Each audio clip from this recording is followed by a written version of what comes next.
So profit flow is a really important concept for your business growth. If you want to develop and improve your profits, and let's face it, I've never yet met a company owner who says, please make me less money. All of them want more. Here is the core model that actually will help you do that. Now, what it shows you is that opportunity flows into your business as if into a pipeline.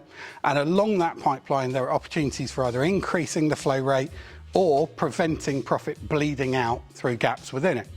And what I'm going to do is show you the 9 different areas within there that actually will help you strategize and build a progression model for your company. So, here is how profit flow runs through your company.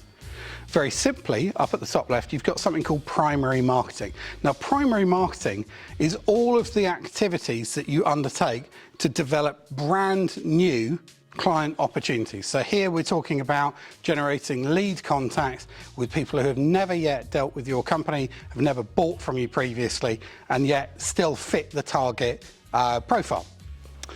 The second part is actually called secondary marketing, and that is everything we do to communicate with existing and current clients and past clients. So actually enabling ongoing and future purchases by remaining in contact, educating, communicating, building relationship. The third area, as you might expect, is called tertiary marketing, and that really comes down to the modern world's prevalence of ratings, referrals, recommendations, all of those kind of things, introductions coming across. In today's world, we are hugely reliant on ratings and referencing on and offline. We are very much a recommended society in terms of how we choose. And to evidence that very simply, if you think about restaurants, when was the last time you went to one when you hadn't checked out on TripAdvisor or at least checked its Google ratings to see what it was likely to deliver for you? Now, these 3 areas of marketing for lead connection all feed into the pipeline, and they give you a total number of lead contacts. Now, what is a lead contact? A lead contact is somebody within your target audience that you have managed to communicate with, that you've actually had a confirmed, yes, that message has been delivered, and they will understand my relevance to them, and I know that they fit my target audience profile. Now, moving on from there, you then have actually the progression rate between yep, they know who I am, and they may even have a degree of interest in me, through to actually they've made an inquiry. They've actually shared with me their need, and they've asked me to provide a solution to them. Now, depending on the business you're in, that might be they've asked for maybe a site visit as a builder to come and explore their options for having their bathroom redone. Or it could be actually they've taken a look at an item on a website and put it into the shopping basket, or they've looked at the detail page about it. The next step is between inquiries, i.e. where a proposal or an opportunity to say yes or no to a sale exists, and actually the sales win rate or conversion rate, that basically generating a client for you. So actually the gap between inquiries and clients is sales win rate, and that's normally expressed as a percentage as well. Now, between clients resulting and turnover, there's 2 different things. So you've got the value of an order or the value of an item sold, and then you either have the frequency of that type of order or the volume of those items that are sold. They're 2 interchangeable criteria, but basically the clients times by the value or item value times by the order frequency or the total volume during that period gives you the turnover. Now, after turnover, we're now getting into the realms of what management accounts and other systems inside your business will tell you. Everything to the right, you'll often see within your accountancy documentation. So you'll see the turnover, you'll see the margin, so the gross profit that you're actually able to achieve through that. And then after that, you then have the fixed costs, so actually the overheads of the business, the things that don't change depending on the number of customers you have. And again, that's a bleed point, and all now leading into your EBITDA bucket. Now, as a result of all this flow, so a number of leads times by a progression rate, so what your marketing activity is effective at in getting them into a sales decision-making setting. Then you have your sales win rate, all the steps that your salespeople take to take them from an inquiry through to being a customer. Then you've got your clients, times by the value, times by the frequency, gives you your turnover. Your turnover times by your gross margin as a percent will give you your gross profit in pounds. Your gross profit minus your fixed costs will leave you with EBITDA. Your EBITDA means earnings before interest, tax, depreciation and amortization. In other words, it is not yet net profit. And that's an important distinction. Many business owners that I've met in the SME sector are not tremendously comfortable or confident with their financials and rely upon their accountants or bookkeepers to tell them what they owe in terms of their tax or how much they should be allowing for depreciation on key assets, things like that. So the EBITDA is a safer figure to work to because it doesn't just allow the business owner to say, okay, that's what remains, I'll pay that all up. Oh no, I haven't left enough for the tax man. So it's a safer number to work with. Now, how does this really work? Well, you need some numbers to see. So if I put in for primary marketing, everything we do to generate brand new contacts in the marketplace, generate true understanding of what we do with them. Same for secondary marketing for existing and past customers, and how much are we doing to generate actual referrals or recommendations or influenced leads coming in, so introduce leads to the business. All of those over the course of a year, 12,000 lead contacts, which is the first area on our results areas, which is the darkened areas. So 12,000 leads in this business, a 10% conversion rate, 12,000 by 10% is 1,200. So that's 1,200 inquiries over the course of the year. With an average sales win rate of 50%, we actually ended up with 600 customers for this business. And on average, they spent £500 per order. And on average, they bought twice throughout the year. Now, some bought more, some bought less, but these are the average metrics that you calculated over the year. 600 times by 500 times by 200, by 2 rather, gives you the 600,000 turnover for the business, which is normally, let's face it, that's the starting figure that you find out from your accountancy. They say there's your total sales. And all the stuff ahead of how you got there wasn't very clear. So it's really important to understand this so that you can actually work out how to improve it. So 600,000 times by, on average, a 30% gross margin allows you a gross profit of £180,000. Now, from there, this business had overheads of 80,000, which meant that at the end of that year, they had 100,000, from which they had to pay their taxes, and then they were able to pay themselves after taking account of depreciation or amortization. And that's the profit flow that business experienced. Now, what I want to do is just ask you, each of those areas that are in green or in red are areas of strategy. You can apply methodology and action to changing those numbers. If you're looking at primary marketing, you might say, okay, we'll do some more direct marketing out to raise awareness and build connections with new people we haven't yet spoken with. For secondary marketing, we might undertake maybe some account management or some email marketing to actually educate them on the range of what we do. For tertiary marketing, we might actually build some alliance partnerships, or we might actually generate a referral campaign, an actual intentional referral campaign rather than just waiting for it to happen. We then take a look at progression rate. Well, maybe we implement some form of sales pipeline or CRM to have prompts and reminders and nudges to keep people moving on. For our sales win rate, maybe we're going to work on our value proposition or our proposal documentation, all kinds of different areas of activity within those strategic choices you can make. For the value achievement, I could simply look at pricing. I could look at actually the value proposition again. I could look at upselling, cross-selling. I could take a look at actually how we do our needs analysis or adding new services or products in. Excuse me. Okay.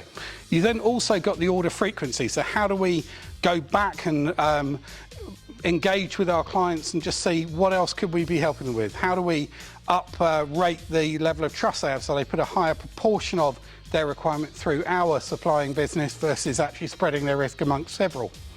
You've then got gross margin, so actually the operational efficiency. How do you help reduce, let's say, the direct wages by reducing actually the time wastage or the amount of reworking?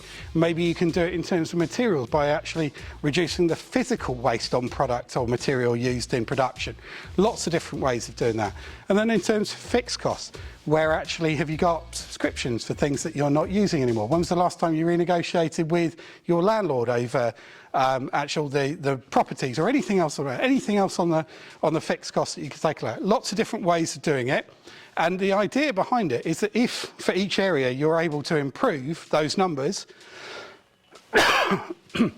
and in this case, I've made the example just 10% on each of those areas. So 5,000 on the top left becomes 5,500, again in the mid left, and 2,000 becomes 2,200 on the bottom left. Your lead contacts up by 10% is now 13,200. If your marketing follow-up is better or your nudge marketing is better, 11% now progress to inquiry. And now what you've got is 1,452, which is significantly better. You then follow that through. So the sales win rate, you've improved your conversion rate in your sales meetings. That now means you've got just under 800 customers. I appreciate you can't have a 0.6 of a customer. This is a mathematical formula, just bear with me.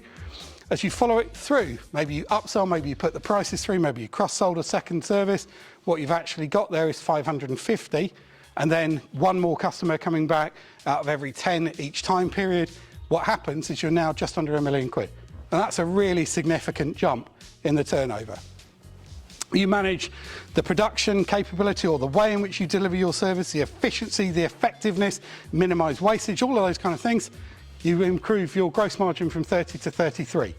You then take a look at the gross profit, and now you're doing just under 320,000 versus 180. A really big, significant jump in gross profit. Now, in terms of pure math, that's where the pure math stops. Because every business, as they grow, will experience a difference in the amount of fixed cost uplift they have at different phases. Sometimes they have to take on a new warehouse and increase the overheads at a particular point, or staffing needs improvement at a particular moment in time. And so the way in which fixed costs vary is not linear. There's step costs that come about as the company grows. In this example, what I said is in order to improve the turnover from 600 to 966 and fulfill on that, this company would need 2 more staff members at £20,000 a year each. That basically is the uplift in the fixed costs. Everything else they can manage within their current structure. And so in this case, the EBITDA almost double. Now, as I say, that part to the right of gross profit does depend on your business and the situation, but the part up to gross profit, if you improve each of those other areas by 10%, that would be the uplift you'd see. And just to put that into straightforward maths, 21% up on the inquiries, 33% in the clients, 61% in the turnover, 77% up in the gross profit. And in this specific example, just indicating the difference in purple there, 98% up. And if you want to improve your profit, it is far easier to make small changes across these different areas of strategy and apply the right tactics through them than it is to fundamentally double your pricing, for example. Much easier to combine them all together and get that compound interest running through your business. So the first area on the profit flow diagram is what we call primary lead contacts, and that's on the top left of the diagram. It's an area which has a tap indicating we want to improve the flow rate coming through there. Now, the way we can do that within primary lead contacts is to pick appropriate strategies to go fishing for new contacts, new people in our target market, and engage with them at a level where they truly understand what we do. So how might we do that? Well, there are 3 main areas for doing it. The first one is what we call findability marketing. Now, what I mean by that is most businesses are sought by their customers at one level. It's most of the time people understand what it is they're looking to buy and they're just seeking a supplier. So findability is ensuring that if they are looking for you, you are highly and easily seen. Simple example, search engine result pages on the internet, are you ranked highly? If you are listed in directories, are you actually findable? Is there anywhere else that they might go looking? If they go networking, you listed in the directory of networking attendees, for example. Anything that actually allows them to find you. And bear in mind here, it's not just find you by name, it's normally find you by what you do and where you are, or at least where you serve. So findability marketing, lots of different ways of doing that. I'll come on to that in a moment. The second area of strategy is what we call visibility marketing. Now, when they do come across some information about you, is it something that actually is influential to them? Is it something where they go, oh yeah, that looks about the right kind of person, I should definitely explore that avenue? Or do they sit and go, meh, not too bothered?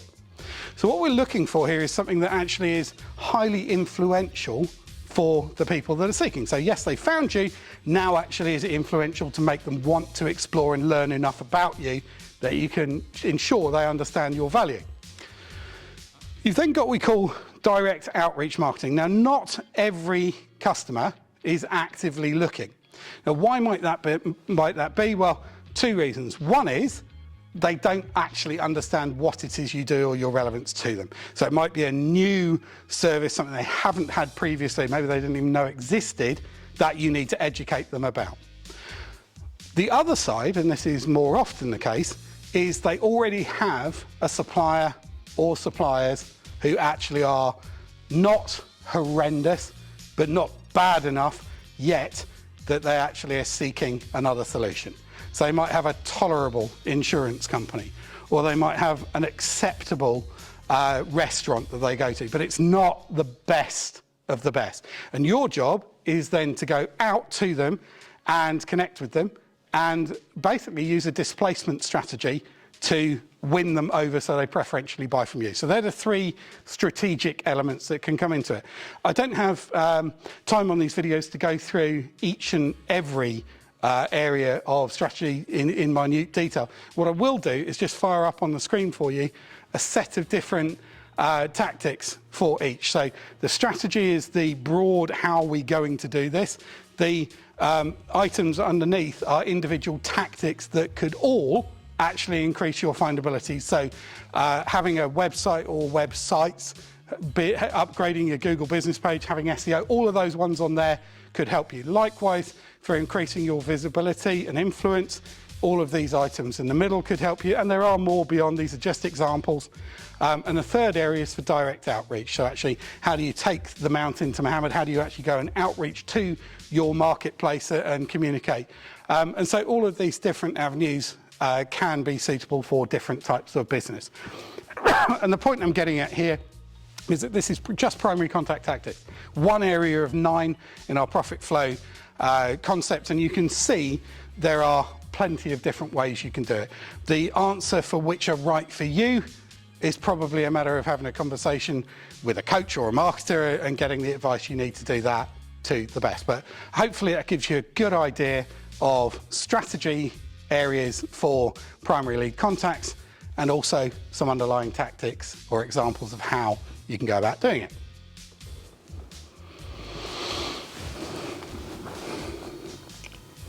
The second area in our profit flow model is what we call secondary lead contacts. So here we're talking to existing and past customers, and what we're going to do is take a look at what are the strategic ways in which we might do that.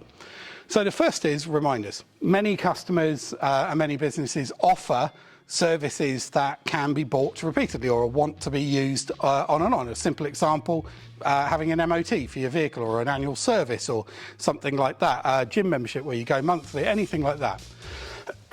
And what we're looking for is how do we stay in touch? How do we prompt, how do we nudge, how do we remind them so that it's not a case of they've forgotten about us or, oh dear, they've gone past the renewal point and they didn't renew. How do we stay in touch? How do we prompt that? How do we keep it coming? So reminder marketing. You then got update marketing. So this might be you have broadened your service or improved your service or have new stories to tell about how your products or services are working in the marketplace. So it's educational development. It's working up actually their understanding of you and your relevance to them and their circumstance.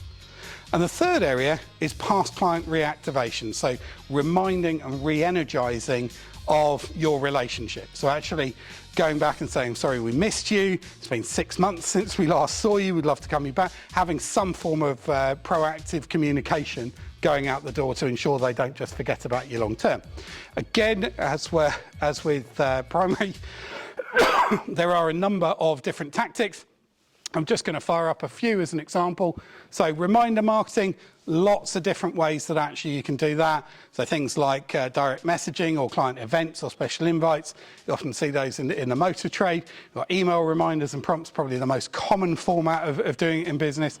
You then got the update marketing, so actually ways you can communicate about new messages going out and telling the stories about how you've been serving customers and their experiences. You then also have past client marketing. So what are you going to do to go back and communicate ongoing with those contacts for the long term? So again, 3 different areas of strategy within secondary lead contact numbering, and then also the tactics that actually can be used. And again, this isn't an exhaustive list. There are more. If you want to know more, have a chat with your coach about it. The third area of lead contact improvement is what we call tertiary. Now, tertiary, as the image suggests, is actually the ripples of your prior activities. So how is that message being propagated across the market about prior experience, or what other people have to say about you, whether they are customers or not? So the first area of strategy is to develop alliances and introducers. And what do I mean by that? Well, an alliance is a business that is non-competing to you and serves the same target audience as you. An example might be you are a plumber and an electrician is an alliance partner to you. Or if you're an accountant, it could be that it's an HR consultant. Anything that basically is serving the same target audience but non-competing. An introducer doesn't necessarily have to be a business. It can simply be somebody who knows a lot of your target audience and actually can provide introductions. So as an example, it could be a bank for an accountant. They're not necessarily going to be referring, but they are actually going to provide a platform for that accountant to meet or greet their clients.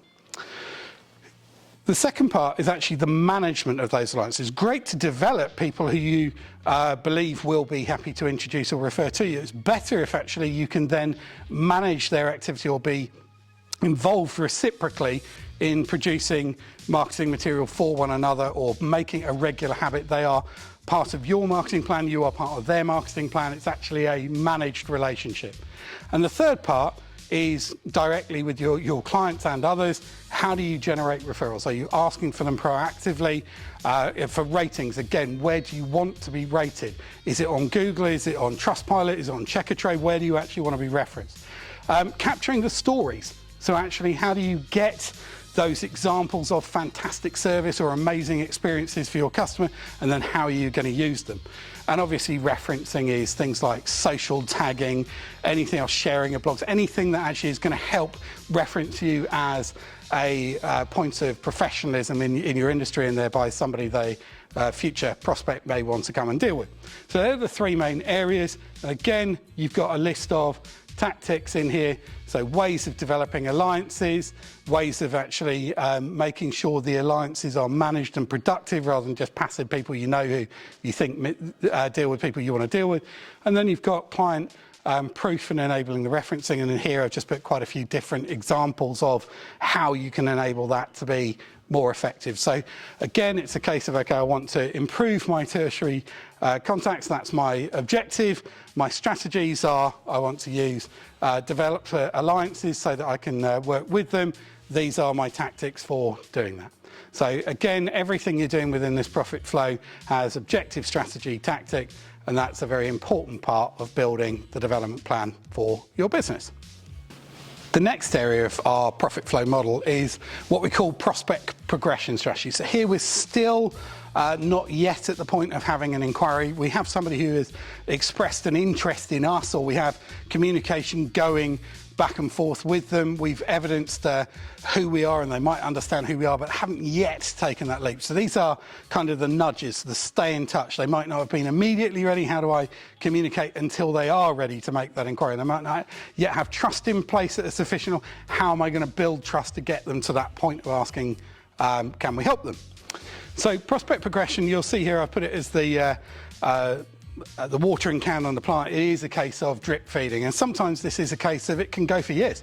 I personally have had clients that I have nurtured from, they came to an event, 5 years ago. I've nurtured them 4 or 5 years through email, through direct contact, through other events they've come to. And eventually they've taken the plunge and said, please help me with my business. And so it's not immediate. Sometimes it's 1 week, sometimes it's 10 years. It doesn't matter. The key thing is not to lose contact.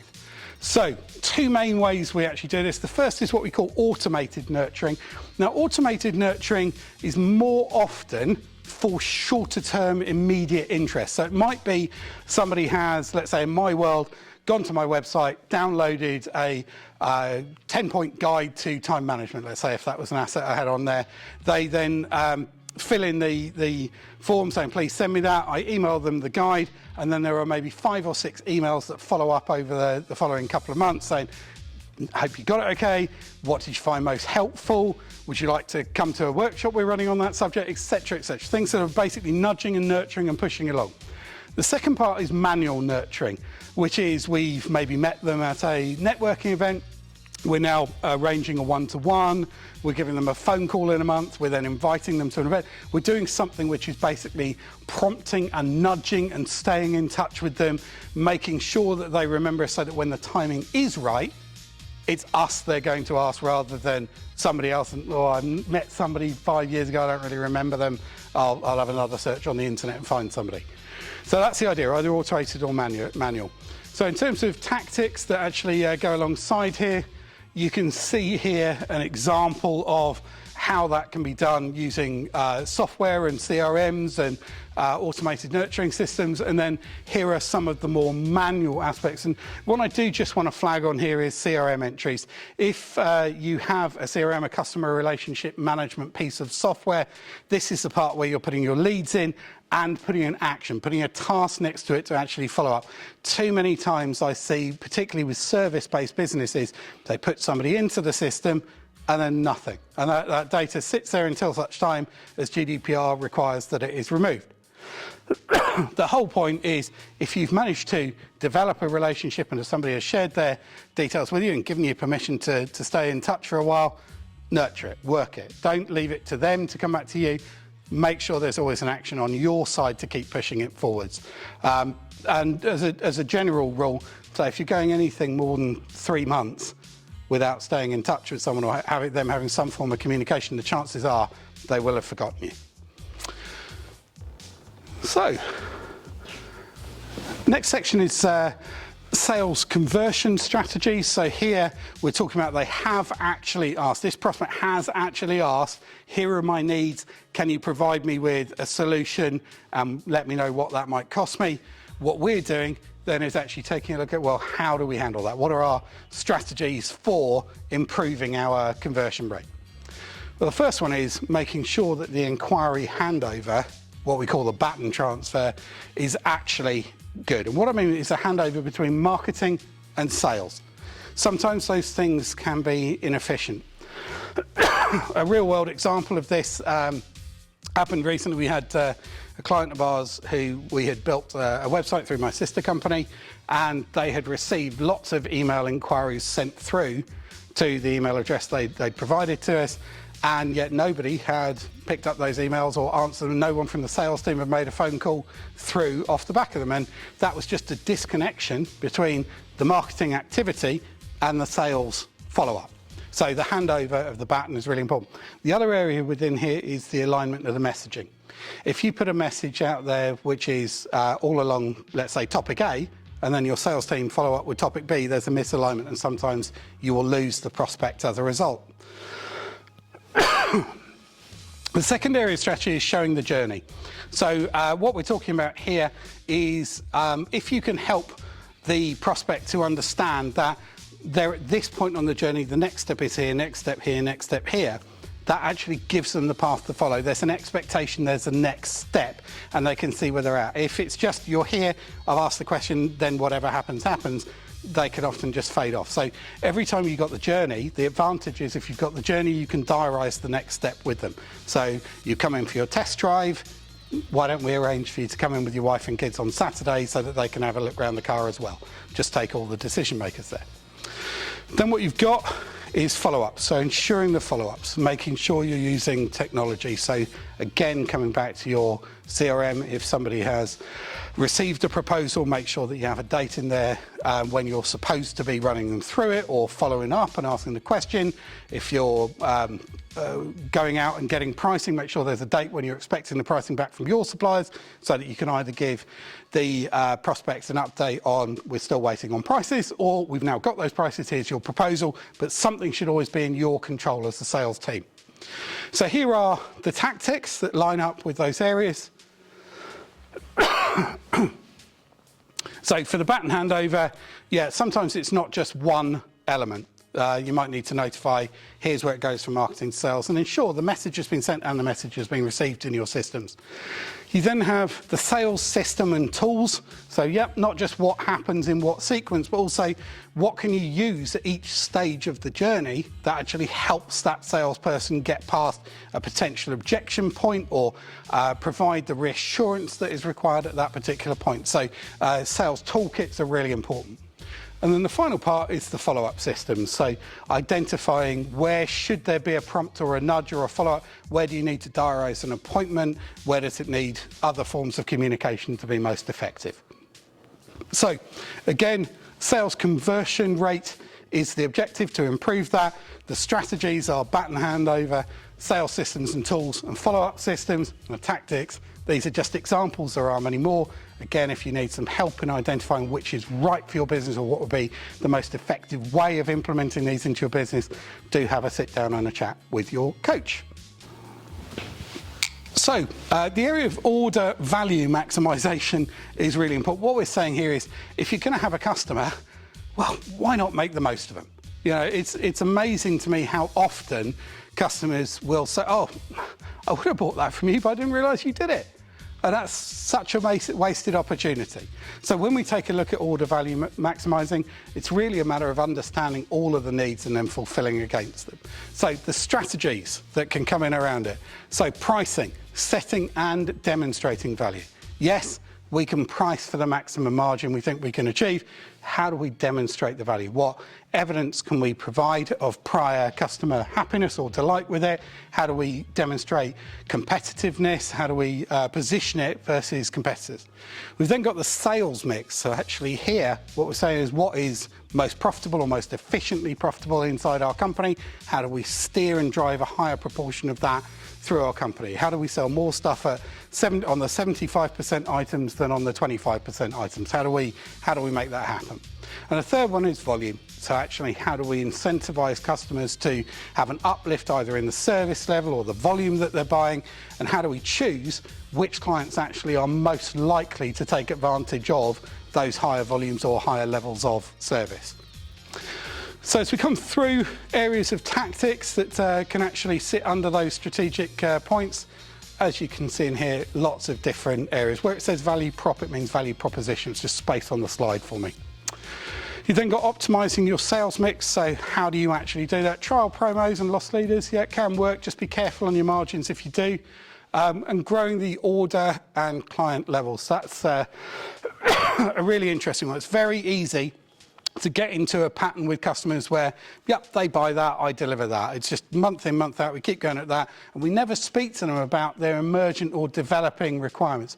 Real world example for me, a while back I had one company that I was involved in, and I sold that company, and so my need for the accounting services for that company actually ceased. And had I not had such a good relationship with my accountant, it would have been very easy for me to actually seek out another accountant. When I started my new companies and when I latterly had a second and a third company as well, it actually would have been easy not to pass the business that way. And so for them, actually staying in touch, managing that relationship was what ensured that I remained a customer. They stayed in touch with me after I ceased being a customer on the first business and actually understood my need for the second, the third and the fourth. So order value is the objective.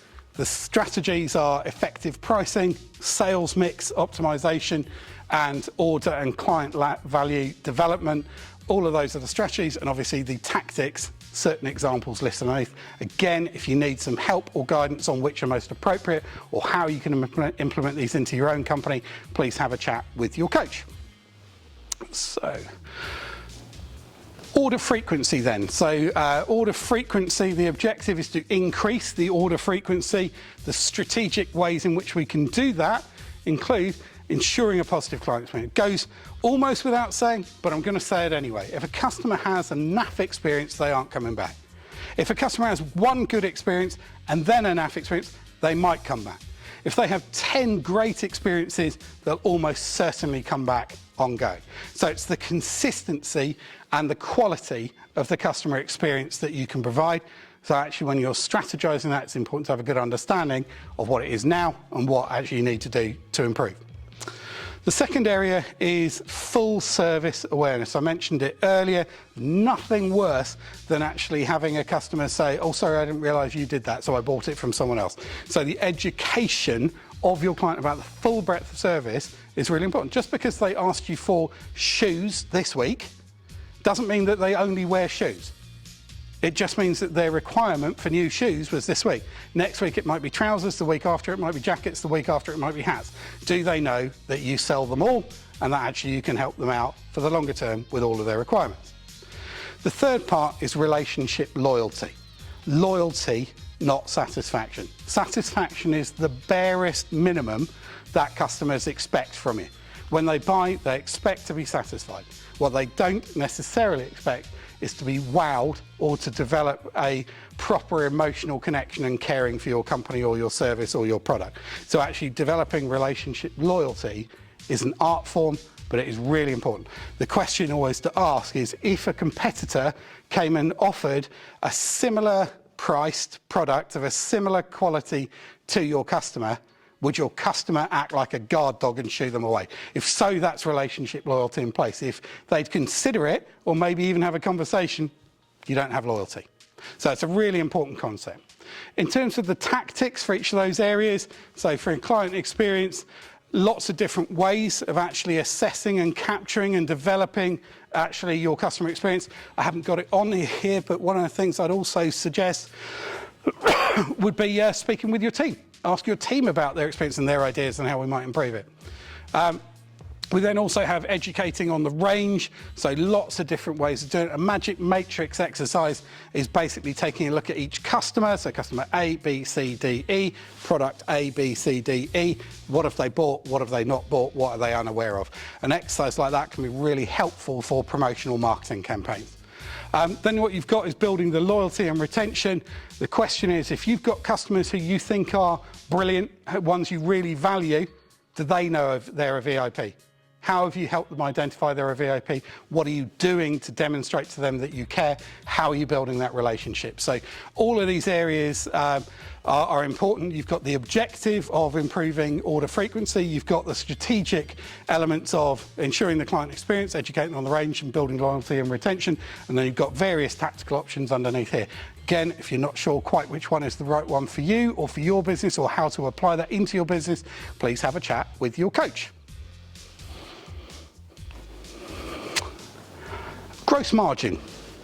Gross margin is everything that is affected when you have more customers. So your gross margin is effectively the costs that are directly associated with the service of a customer or in the provision of a product to a customer. They're the costs directly there. The way I easily remember it, it's a simple fact, is it's gross because at that point it's still big and fat. It hasn't yet had all of the fixed costs taken out of it. So 3 key strategic elements for improving your gross margin, which is the objective. The strategic elements that allow you to do that are maximising billable time. If you are in a service-based business, it's making sure that actually the billable time you have with your customer, or the time you spend with your customer, is optimised. That actually as much of it as is reasonable to request payment for is paid for, and actually at the optimum rate as well. It's not about being mercenary. You are a service-based business. You sell your time for money. You have to get comfortable with it. The other aspect is minimising waste, whether that is waste of hours or waste of materials, waste of even stock on the shelves, anywhere where waste is coming, or costs of waste. So if you have disposal costs as a result of work you're doing for it, perhaps there's batteries involved and you have to get rid of them, something like that, and there's a cost to you, it's minimising anywhere those costs come in. And then you've got establishing lean efficiency. Lean meaning really efficient, the minimum amount of effort, time and resource going in to allow the maximum output, productivity and profitability. So actually taking a look at where those opportunities for efficiency and leverage exist. So underneath those various strategic areas, we've got the tactics. So for billable time here, you've got lots of different examples for that, some for reducing wastage as well. And then you've also got systemizing for lean. So here we're talking about system maps, actually documenting out the steps, the stages, maybe having checklists and assessments, criteria, probably KPIs to assess wastage and things like that as well. Lots of different ways of applying these. These are very much dependent upon the business we're working with. So if you aren't sure or you don't see something yet in that list that you think would help you in your business, please do have a sit down. These are only examples. We do have lots of other ways of helping our clients develop their gross margin percentage. So the objective, improve your gross margin percentage. The strategies, improve billable time, reduce wastage, systemize for lean. There are three main areas that you can work on within there, and the tactics underneath. Fixed costs then, our final area of the profit flow concept. And what you'll see here, I put the scissors. And the reason I put the scissors is when most people talk about optimizing their fixed costs, they automatically think, okay, what can I cut? And what we saw during many recessions and also during COVID and other recessionary times, difficult points of business, is that accountants and bookkeepers and some other advisors will just say, okay, you need to cut all your costs.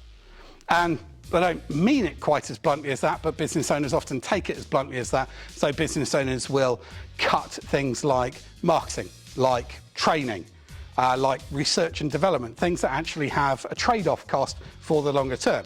So when we take a look at fixed costs, it's important not just to look at it as a blunt tool of reduced costs. I would class it as optimizing costs. So optimize them, not just cut them. Where is the most efficient investment for the growth of your company, for the performance of your company?